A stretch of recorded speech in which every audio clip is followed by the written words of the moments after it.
Port-au-Prince, image du passé, vieille de 60 ans, image en noir et blanc. Mais ce n'est pas pour vous habituer à un travail de deuil. Ces images veulent surtout montrer le changement et la permanence. De quoi est faite une ville, dans son épaisseur, sa fragilité ou sa force. Question essentielle qu'on se pose, qu'on a envie de poser en regardant les images effacées dans notre souvenir. Le palais national d'une blancheur impeccable, la cathédrale de Port-au-Prince d'un rose bonbon à croquer. À Port-au-Prince, nous avions la rue à portée de la main. Chaque passant avait un temps de parole. On vivait dans la nonchalance des conversations. On ne s'engueulait pas. Les arbres étaient toujours verts, décidés à ne pas céder au soleil mortifère qui brûlait l'asphalte. À Port-au-Prince, on ne voyait aucun arbre mort. Tous les bruits de Port-au-Prince mimaient des phrases créoles. Car Madame Bruno, femme potée, garçon sous dos, car Madame Bruno. Chez Madame Bruno, les femmes portent les hommes sur leur dos. Café grillé, mais gros connaître café grillé.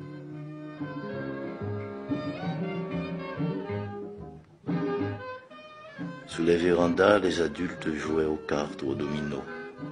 Ils donnaient des audiences, c'est-à-dire le petit récit vraisemblable construit à partir de la vie ordinaire.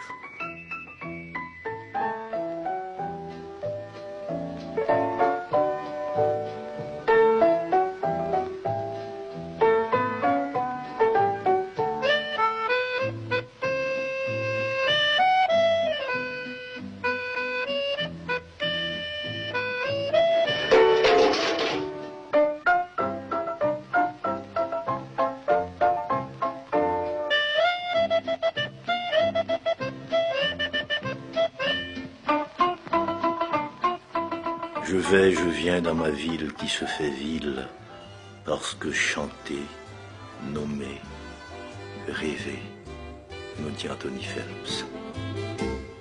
Moi fait là, you bel petit pays, qui baignait dans la mer des Antilles. Pays m'si là, oui me réveille, l'est tellement douce, tellement tranquille. Haïti, c'est qu'on s'arrête. Il est très joli, il est très charmant. Yo met bon l'or, met bon diamant. Moi pas besoin d'hiver. Haïti, Haïti. Moi rêve pour toute la vie. Haïti, maman chérie. C'est l'endroit où moi mourir. Haïti, Haïti. Le soir, les enfants se rassemblaient pour raconter des histoires. Nous apprenions à avoir peur gentiment. Les fêtards dansaient partout dans Port-au-Prince jusqu'au petit matin. La modernité faisait son entrée lentement par les boîtes de nuit et de casinos internationaux où les gens riches acceptaient de perdre. La ville vivait la nuit. Et les néons des enseignes lumineuses donnaient à Port-au-Prince une couleur d'incendie. La ville avait ses poètes, Oussan Camille, René Bélance, Jean Brière.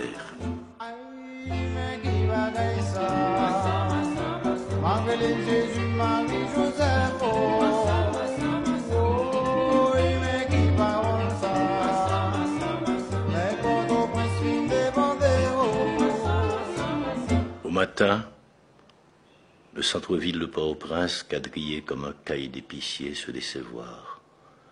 Et de lourdes voitures américaines traversaient les rues comme des fantômes surpris par le jour qui se lève. Des années 40 jusqu'au début des années 50, Port-au-Prince a été le lieu d'un bouillonnement social, politique et culturel. 1944, arrivé en Haïti d'Aimé Césaire, poète martiniquais, membre fondateur du mouvement La Négritude. Le 24 septembre 1945, l'Institut français d'Haïti, fondé et créé par le docteur Pierre Mabille, allait marquer un tournant dans la vie culturelle et artistique de Port-au-Prince.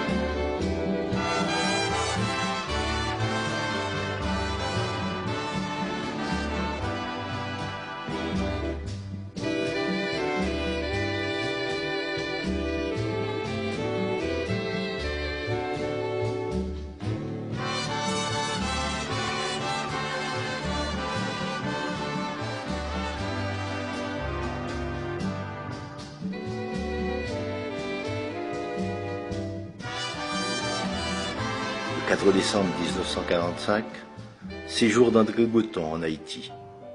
Poète, théoricien, ami de Pierre Mabille et chef de file du mouvement surréaliste, il est accompagné du peintre cubain Wilfredo Lam. Ils seront accueillis au restaurant Le Savoy par les intellectuels, poètes et artistes haïtiens.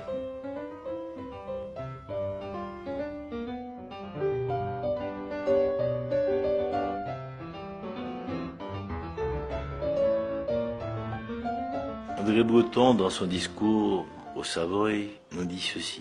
« Je vois des hommes dont tout l'effort tend à se couronner du mot indépendance. Et je sais aussi qu'en France, comme dans les pays plus lointains, ce beau mot d'Haïti évoque aussitôt, sinon pour tous, des épisodes bien précis de votre histoire, du moins une volonté d'émancipation qui ne s'est jamais démentie. Ce beau mot d'Haïti a pris à plusieurs reprises des accents si pathétiques que dans l'esprit de tous ceux qui méritent de penser, il s'est gravé pour toujours. C'est un petit mot dynamique du petit nombre de ceux qui partent en avant. 1946. Chute du président Elie Lescaut.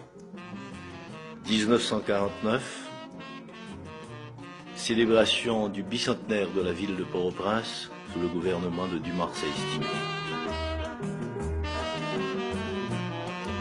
La vie culturelle reprend ses droits. Échanges, rencontres, manifestations de danse, de théâtre, de poésie.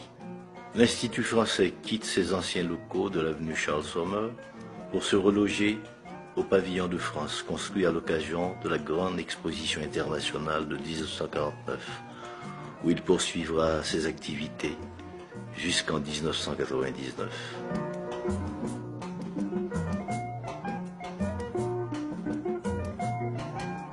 Logé actuellement au Bois Vernat, l'Institut, cette vieille dame franco-haïtienne, a retrouvé son air d'autrefois.